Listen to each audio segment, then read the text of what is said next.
Morning students, now open your English textbook page number 14. Activity 4. Activity 3 omit कर दी है मैंने, तो वो नहीं करना है. Activity 4. So I am reading with you. So I will start the activity 4 battle in the jungle part 2.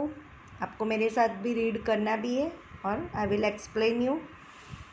So do you need to read part 1 again? आपको वापस से पार्ट 1 पढ़ना है?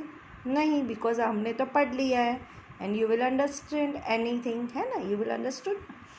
सो just now I will start the part 2. At the meeting the parrot called on their friend the fly, you became the spy for our army, tell us the animals plan.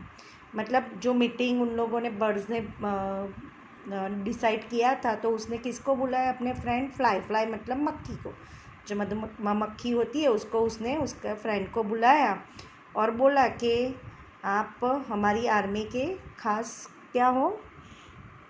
जासूस. तो आपको ये animals का plan वहाँ पे आके देखना है कि एनिमल्स क्या प्लान कर रहे हैं. तो आपको उनका प्लान धीरे से सुन के, मतलब जासूसी करके हमको बताना है ना. तो स्टोरी कैसी मज़ा आ रही है ना आपको बच्चों?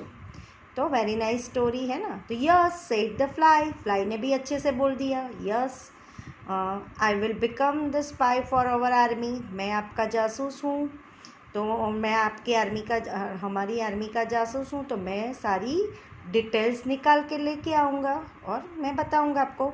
बिफोर द बैटल, मतलब बैटल होने से पहले, the lion called all the animals together, the tiny fly flew in the height nearby. मतलब लायन ने पूरी मीटिंग भरी, मतलब सबको एक साथ में बुलाया. टुगेदर मतलब साथ में उनको बुलाया और उन्होंने सब डिसाइड करने का वो प्लान था उनको, तो वो उन्होंने डिसाइड करने के लिए बुलाया. तो वहाँ पे जो फ्लाई मतलब मक्खी थी, वो धीरे से नियर बाई, जैसे चुपके वो वहाँ पे खड़ी हो गई थी, है ना. Are you all ready? The lion ask. मतलब लायन ने सबको अपने ग्रुप में पूछा कि आर यू ऑल रेडी? मतलब तो सब ने बोला yes we are ready. So all the animals tell them कि yes we are ready. They all shouted we are ready to go to the battle field. मतलब एवरीबडी मतलब shouted, चिल्लाने लगे कि हम बैटल के लिए रेडी है. Then listen carefully said the lion. तो लायन ने बोला कि मैं जो बोलता हूँ आप ध्यान से सुनो. The lion whispered, I have a plan, Captain Fox. You have a nice long tail. Okay. तो उन्होंने बोला कि आप मेरे, मतलब उसने विस्पर मतलब कानाफूसी करने का, मतलब धीरे से कानाफूसी करके उन्होंने बताया कि आप फॉक्स को कि आप हमारे कैप्टन हो. तो आपको कैप्टन कैसे? क्योंकि आपकी टेल बहुत लंबी है, लॉन्ग है, तो आप हमारे जो भी हम प्लान डिसाइड करेंगे तो वो आप अपने टेल से उनको जैसे झंडी दे देने के कि ये बस हमारा प्लान, हम बैटल के लिए रेडी है.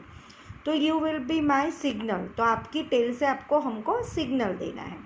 On the battle field I shall whisper in your ear when it is time to fight. मतलब जब भी मैं आपको कान में बोलूँ तो आपको उसी टाइम के आपकी टेल, मतलब फाइट के लिए आपकी टेल का निशानी बता देनी है कि टेल को आपको हिलाना है, तो सारे एनिमल्स समझ जाएंगे कि फ़ाइट के लिए रेडी है. You will put up your long tail. मतलब आपकी टेल को आपको पुट अप करना है, मतलब ऊंची करनी है. To signal all the animals to attack the birds. Is that clear? मतलब उन्होंने ऐसा बोला कि जब भी आप टेल ऊंची करोगे तो आपको सिग्नल पता चल गया ऑल द एनिमल्स को, तो वो अटैक के लिए, बर्ड्स के ऊपर अटैक के लिए रेडी हो जाएंगे. Is that clear? मतलब उन्होंने बोला आप क्लियर हो ना, फॉक्स को, उसको एनिमल्स ने बोला. तो very clear sir said the fox. Fox ने जवाब दिया कि यस, हाँ वेरी क्लियर, मैं क्लियर हूँ, I am ready. Very well said all the animals in once voice. मतलब सारे एनिमल्स ने एक ही वॉइस में आंसर्स दे दिया. The fly hurried to tell the parrot the lion's secret plan. मतलब प्लान जो था उसका, वो पूरा प्लान उसने, फ्लाई ने पैरट को बता दिया, क्योंकि पैरट है बर्ड्स का बर्ड्स का जो बर्ड्स है, जो बर्ड्स का वो जो होता है मेन किंग, वो कौन है? पैरोट है ना। तो पैरोट को फ्लाई ने बता दिया। The time for the battle came, both sides met on the battle field, मतलब दोनों साइड वाले बैटल के लिए रेडी होके आ गए।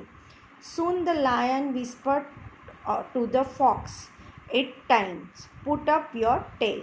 The fox put up his tail to signal the animals to attack. मतलब लायन ने उसको कान में फुसफुस मतलब बता दिया, कभी तू अपनी टेल अप कर और सबको सिग्नल दे दे एनिमल्स को कि सब फाइट के लिए रेडी हो जाए।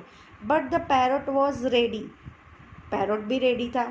ही quickly and quietly said to the bee, hurry at once and sting the fox tail. मतलब उसमें जो उनके जो बर्ड्स में थी, बी पता है ना आपको, मधुमक्खी। फ्लाई मतलब मक्खी और बी मतलब मधुमक्खी। मधुमक्खी जैसे उसने टेल्स को, फॉक्स की जो टेल थी ना उसमें उसने 2-3 ऐसे डंक लगाए।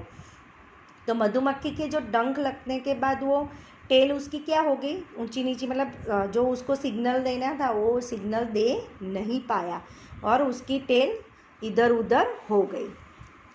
The bee stung the fox, मतलब बी के स्टंग से फॉक्स एकदम से उसकी जो सिग्नल देने का था वो दे ही नहीं पाया। ही स्टंग हिम वंस, ही स्टंग हिम ट्वाइस, ही स्टंग हिम 3 times, मतलब उसने उसको एक ही बार सिग्नल देना था, उसकी वजह से उसने 1 time, 2 times एंड 3 times उसने अपनी टेल्स ऐसे पूछाई। तो सब एनिमल्स कंफ्यूज हो गए, उनको कुछ आइडिया ही नहीं आ रहा था कि फॉक्स क्या कर रहा है। The fox forgot all the about signal, मतलब उसने सारे सिग्नल फॉरगॉट हो गए, उसको भूल गए। तो वो सारे सिग्नल उसके मतलब वो कंफ्यूज हो गया था, तो सब एनिमल्स भी कंफ्यूज हो गए और फॉक्स ने भी सिग्नल सही तरीके से नहीं दिए। ही जंप, मतलब वो कूदने लगा क्योंकि उसने मधुमक्खी ने काटा था, तो वो उसका सिग्नल देने का कोई उसके दिमाग में आ ही नहीं रहा था कि मेरा सही सिग्नल जा रहा है। He shouted, he ran in circles after his injured tail and finally ट्रक his tail between his legs and ran away. The other animals were confused and ran after him. They ran away from the battlefield. They lost the battle. मतलब उसमें fox को मतलब इतना मधुमक्खी ने काटा था तो उसको कंट्रोल ही नहीं हो रहा था, तो वो भाग गया, मतलब वहाँ से बैटल से दौड़ने लगा, रन करके वहाँ से चला गया, मतलब निकल गया। तो उसके पीछे सारे एनिमल्स भी कंफ्यूज हो गए, वो भी उनके पीछे पीछे भागने लगे। तो बैटल फील्ड से सब लोग वहाँ पे चले गए, मतलब वो बैटल जो लड़ने वाली थी वो बैटल ही नहीं हुई, तो दे लॉस द बैटल, मतलब वो बैटल हार गए। The birds fluttered their wings in joy, मतलब बर्ड्स बहुत हैप्पी हो गए, खुश हो गए और अपनी विंग से वो उड़ने लगे। फिर they had won without fighting at all, मतलब उन्होंने अपनी फाइटिंग किए भी नहीं, विदाउट फाइटिंग वो लोग वॉन मतलब जीत गए, अपनी बैटल जीत गए। किससे जीत गए? अपनी बुद्धि और होशियारी से वो लोग अपनी बैटल जीत गए। समझ में आया? तो कोई भी चीज़ करनी होती है उसमें दिमाग या अपनी होशियारी की आप यूज़ करोगे तो ऑलवेज आप जीत ही जाओगे। मतलब सब में ताकत की ज़रूरत नहीं होती है, कभी कभी अपने आइडियाज़ और अपनी होशियारी की भी ज़रूरत है, मतलब अपने दिमाग से आप काम लोगे तो वो चीज़ आप जीत भी सकते हो। अंडरस्टैंड? तो स्टूडेंट यहाँ पे एक्टिविटी 4 फिनिश होती है और एक्टिविटी 5 में 2 क्वेश्चन है। Who do you think was the smartest, तो आपको ये दोनों क्वेश्चन यहाँ पे जो पूछे हैं तो होमवर्क में लिखना है। ओके, फिर I will give the answers next video, but you will write down by your self, मतलब अपने आप आपको ट्राई करना है। You will try it and write down the 2 question and answers. Okay, और बाकी की एक्टिविटी यहाँ पे ओमिट है, खाली एक्टिविटी 5 में आपको 2 ही क्वेश्चन एंड आंसर्स लिखना है। Who do you think was the smartest? The lion was prepared his army well, or the parrot who tricked the animals। वो जो क्वेश्चन है 2, सेकंड वाला है who do you think is the strongest, and the elephant who can lift a tree, or the bee who can win a battle with sting। तो ये 2 questions आपको homework में लिखना है। आपने एक्टिविटी पढ़ी हुई है तो आपको समझ में आएगा। You will try it Afterwards I will give the answers. Okay students, thank you.